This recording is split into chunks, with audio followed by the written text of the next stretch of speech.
Oh, since Brexit, there have been regular crashes between Great Britain and France.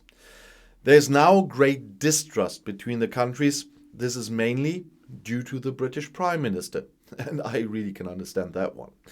Sometimes it's about migration, then about defense projects, and currently there are wild threats in the dispute over fishing licenses. The dispute between Great Britain and France does not seem to end after Brexit. Some are threatening to cut electricity, others are stubborn when it comes to fishing, and politicians on both sides cover themselves with accusations and warnings. The air between Great Britain and France really is thick.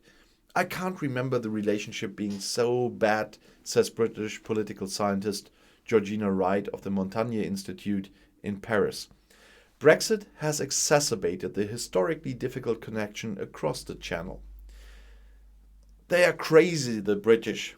This is from Asterix, I guess. Is often heard in Paris, sometimes quite openly.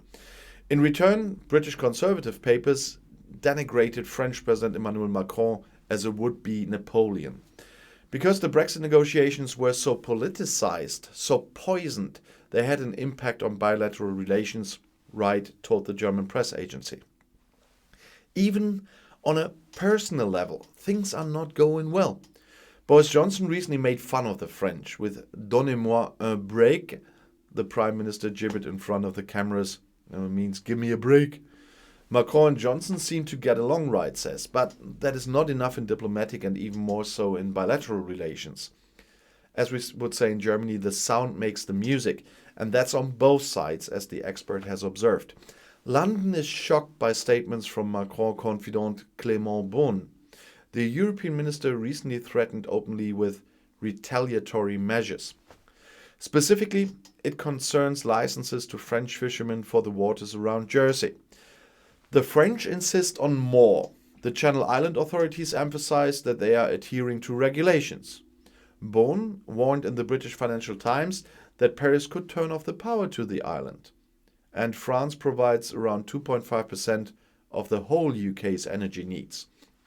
The dispute had already escalated in June. French boats blocked the ports of Jersey, London sent ships of the Navy, Paris followed suit, and the conflict is still smoldering. Another construction site is migrants who illegally crossed the Channel into Great Britain. There was more than 18,000 in 2021, and France must do more to counteract this, urges Great Britain, which is trying to establish a tougher migration course and has guaranteed France millions in aid. But where's the money? Said France's Interior Minister Gérald Darmanin recently, saying that Britain should take steps to make it less attractive to illegal immigrants. Natasha Bouchard, the mayor of Calais, where thousands of migrants are waiting to cross, accused the British of promoting illegal employment, which attracts refugees. She said the British were cynical, hypocritical, and incompetent. At the military level, too, there is a hitch between the two nuclear and UN veto powers, both of which are striving for the military leadership role in Western Europe. There are delays in a joint project to develop anti-ship and cruise missiles.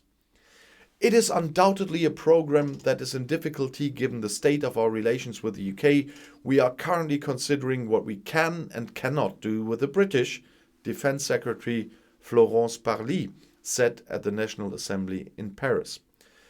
The trigger for the quite cool words was Britain's participation in the secret nuclear submarine deal with Australia and the USA, which was disembarking France. Paris reacted completely angry, but the fact that President Macron called his ambassadors back from Washington and Canberra, but not from London, made the British angry. They just felt ignored. Well, obviously in that one they weren't that important. But much more serious is, the trust is very, very low, says political scientist Wright.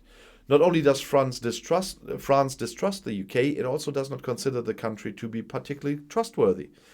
This is also due to the person Boris Johnson, like Peter Ricketts, British ambassador in Paris until his retirement in 2016, said to the Financial Times. The French have come to the conclusion that he's not trustworthy and not a serious person. There's hardly any improvement in sight, and the new Brexit dispute over the Northern Ireland regulation is likely to increase tensions. In terms of relationships, the question arises, what is it now between France and Great Britain, more hate or love? Expert Wright is unequivocal. She said it's a love-hate relationship, but I have to get back to the trust part. I personally completely understand the French here. Boris Johnson, David Frost, Dominic Cummings, Michael Gove, Dominic Raab, and so on and so on and so on. Who can you trust? Whatever they tell you, you have to check 100 times. Whatever they sign, don't believe they will uphold the treaty. That is the big problem. Who can trust this British government and trust their word on anything? We're talking about 5 or even 6 years of lies now. How long can that work in bilateral or multilateral relations? I'll see you in my next video. Bis gleich.